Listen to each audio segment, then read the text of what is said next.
this bulletin with the top focus of the day, which is the Election Commission is all set to announce schedule for the upcoming Lok Sabha elections today. Yes, and the Commission will do a press conference at 3 p.m. today to announce the dates.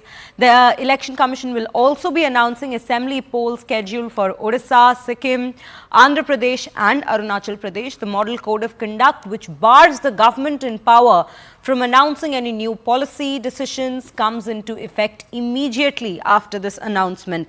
Now remember, the EC's announcement comes just 2 days after the election commissioners Gyanesh Kumar and Sukhbir Singh Sandhu took charge and joined Chief Election Commissioner Rajiv Kumar to complete the 3-member commission.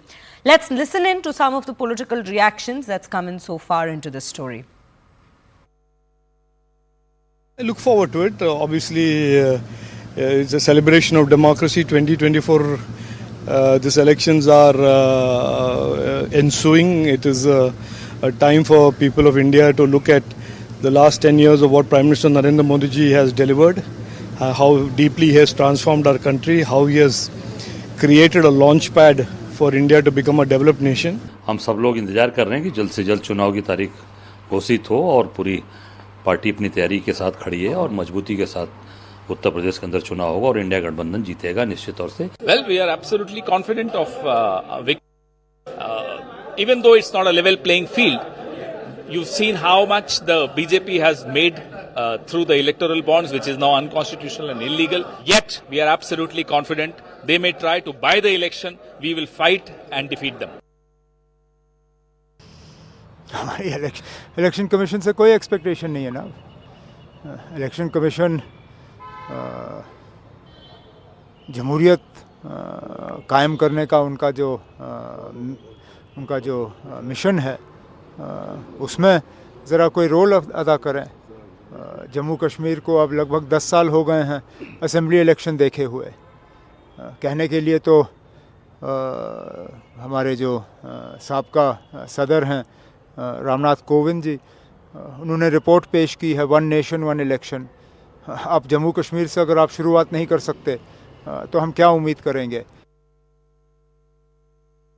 देखिए, चुनावी माहौल पूरी तरह से गरमाया हुआ है. देश की जनता उत्साहित है अपने भविष्य को लेके और भारतीय जनता पार्टी ऊपर से लेके शक्ति केंद्र पन्ना प्रमुख मंडल के लेवल पे लेके पूरी तरह से तैयार है चुनाव में जनता के बीच अपने 10 वर्ष के कार्यकाल के उपलब्धियों को लेके जाने के लिए और उज्जवल भविष्य के लिए योजनाओं को साथ लेके जनता के समर्थन संवाद के लिए तैयार हैं. हम पूरी तरह से मेहनत करते हैं और फल ईश्वर पे छोड़ते हैं, लेकिन फल के लिए क्या जो टारगेट है उसको भी सामने रख के आगे बढ़ते हैं.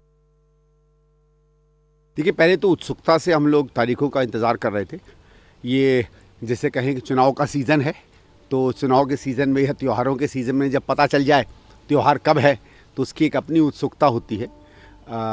अब हमारी तैयारी तो बहुत बेहतर है. आज से नहीं, जब से आपने देखा होगा 1-1.5 साल पहले से इंडिया गठबंधन या एक बड़े गठबंधन की जब बात चल रही थी और उसके साथ करीबन सवा साल पहले राहुल जी ने भारत जोड़ो यात्रा चालू की थी. जनमानस में जो राजनीतिक तैयारी होती है वो पूरी हो गई है. चुनाव लड़ने की जो संगठनात्मक तैयारियां होती हैं वो तो हमेशा से रही. जब हमारे कैंडिडेट देखिए करीबन 80-100 जगहों पर अनाउंस हो गए हैं और बाकी जगहों पे भी कुछ ही दिनों में अनाउंस हो जाएंगे, तो पूरी तरीके से हम लोग चुनाव में उतरेंगे. We demand for one phase election and also we demand that ये जो सेंट्रल फोर्स बंगाल में आएगा आ चुका है ऑलरेडी, उसको पब्लिक को इन्फ्लुएंस नहीं करना चाहिए. वो लोग पॉलिटिक्स करता है. लास्ट टाइम बहुत सारे एलिगेशंस था. वो भाजपा की तरफ से वो पब्लिक को इन्फ्लुएंस करना चाहता है. शीतलकुची में तो वो आतंक फैलने के लिए वो फायर भी कर दिया था, कई मौत हो गया था. तो वो सब इस बार नहीं होना चाहिए.